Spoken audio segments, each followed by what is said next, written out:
So, the ancient religion of Babylon, they all have one thing in common: the sacred feminine. The sacred feminine. The sacred feminine. Ishtar the Babylonians, Tyre the Buddhism, Fatima of Muhammad, Sophia the Gnostics, Shekinah to the Kabbalist Jew, Mary to the Catholic, and Shakti to the Hindu. These all have one thing in common: the sacred feminine. And the sacred feminine is going to take you back to the source of light, because the light that resides in that place that Plato talked about, you need a path to get back to that light. Listen, this is important. She is the one to take you to that light. Now, I'm going to give you a guess. Tell me this morning, who do you think that light is? You remember what this subject's all about? Lucifer. He's the light bearer.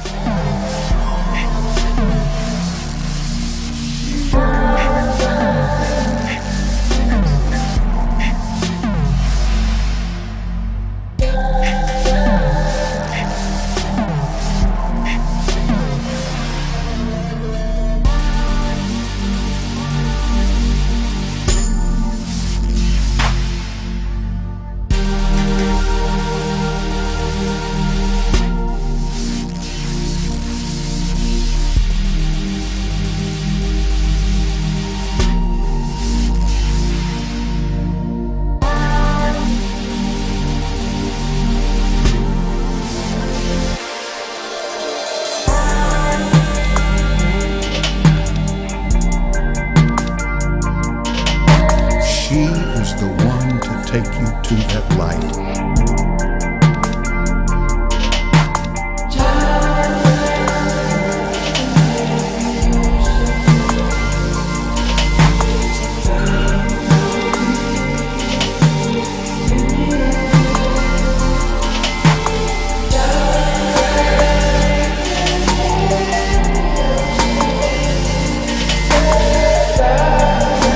Look there, we've got the same kind of symbology on a Catholic basilica, which is kind of ironic. I'm here today at Washington DC with this big shrine to the Catholic Church here of the Immaculate Conception, to have a deeper look at what it's all about. What an eerie place.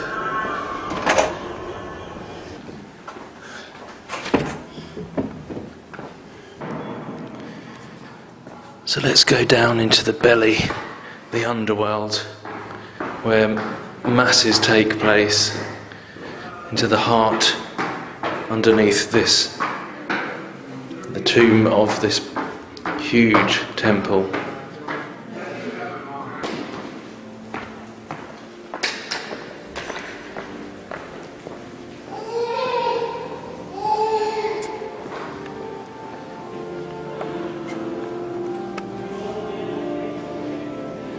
I mean, we're underground right now.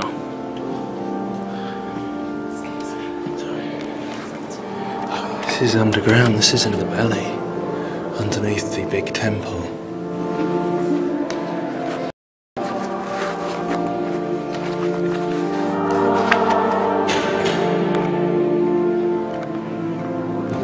So much symbology in here.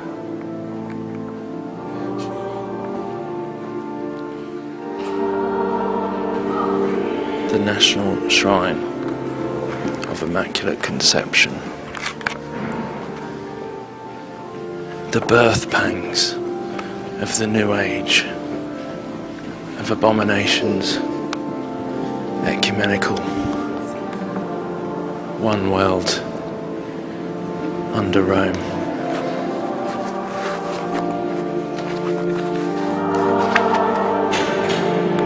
It's like an expensive hotel. One of those 5-star ones in Vegas.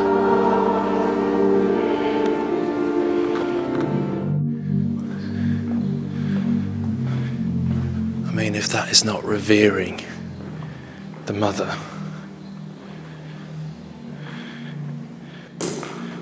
Europa. And look at him, I mean, he's bowing. I've heard so many say they don't revere Mary in that way, the false Mary.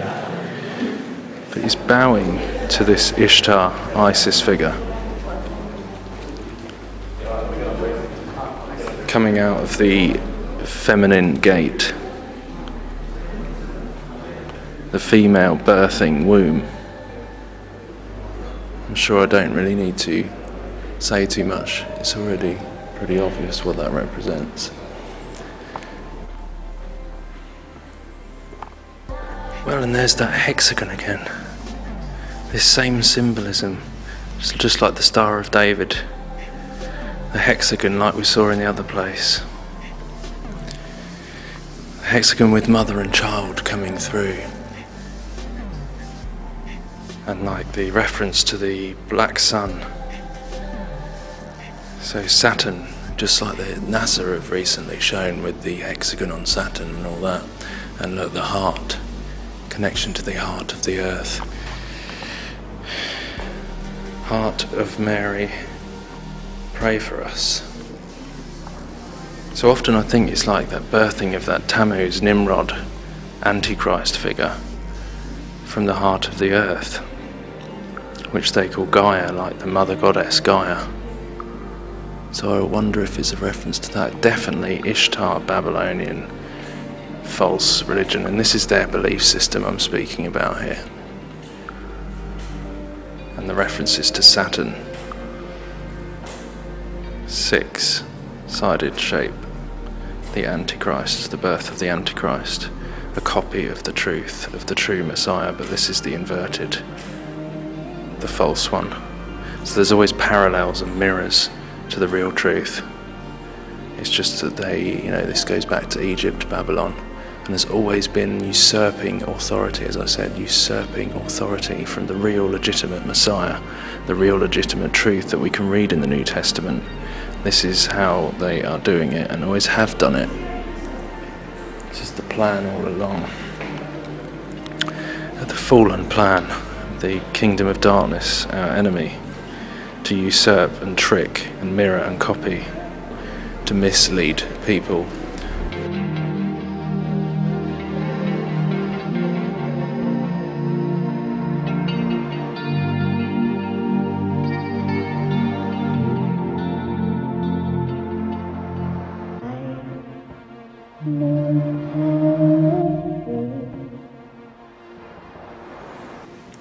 Look, pillars and archways, all the same designs as the other places, and she's sitting on a foundation stone there, behind these pillars where the veil would be, like in the Holy of Holies again, same representation, the Mother Goddess, Semiramis, Diana and Child, the false Mary.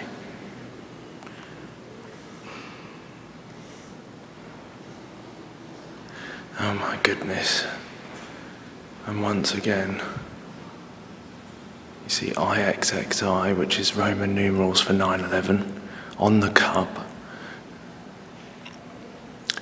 The Frankists and other secret societies, there is this belief that they need to fill up this cup of sin, make people turn to bad, which you can see happening, in order to provoke their Christ to come, which they think is the real Christ.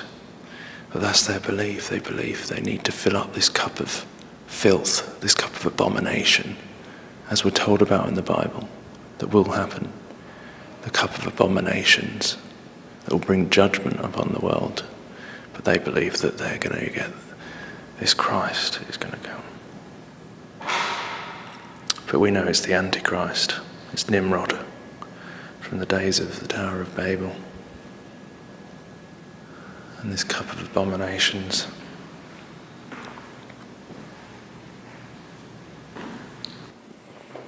Mate.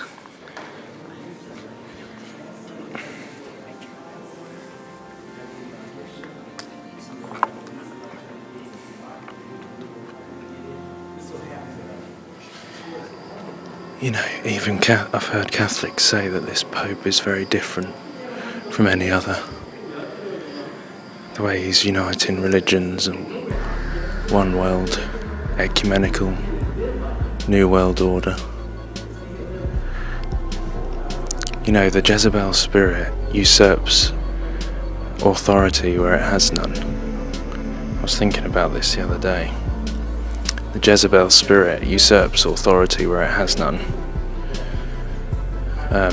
And this is kind of the way this new ecumenical religion, Babylonian New Age religion is working. Usurping authority over where it has none. You know, it's pretty interesting. Usurping authority over the man, over Jesus, the true king, the queen, usurping illegitimate authority.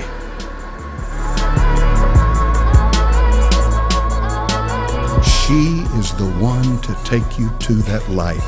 Who do you think that light is? Lucifer.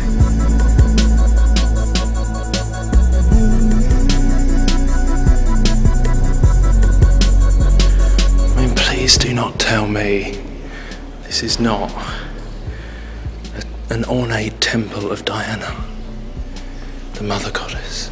Sorry. I don't think that went down too well. But look, the celebration of fertility.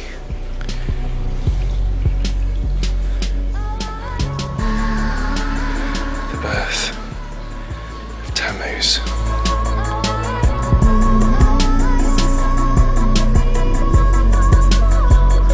Whether you call her this, or you call her that, or you call her this, or you call her that, she's the same wherever you go. She is the Mother of God. She's the universal life force. Satan is very good at accommodating whatever culture, whatever age, whatever clime you happen to be in. Making a difference to him. He's very good at accommodating it. What I simply mean by that is he'll make you feel comfortable wherever you live in accepting his religion.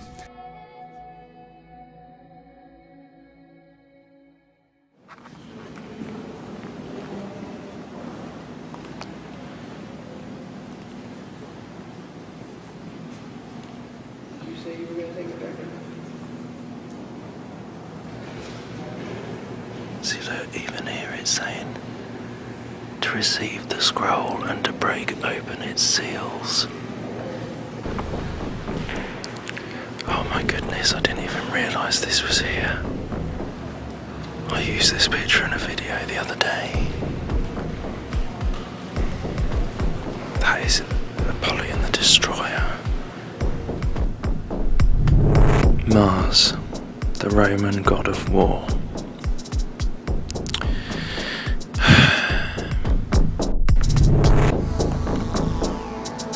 And we've got that same representation of the Holy of Holies type thing, and him raising out of it Apollyon the Destroyer, the Antichrist.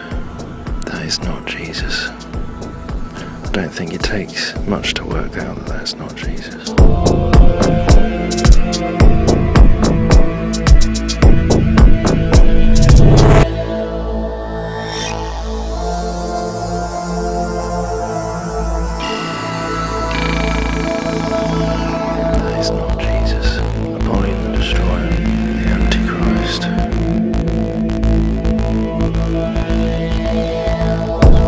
Our coverage this morning of Pope Francis in America with Nora at the White House. Nora?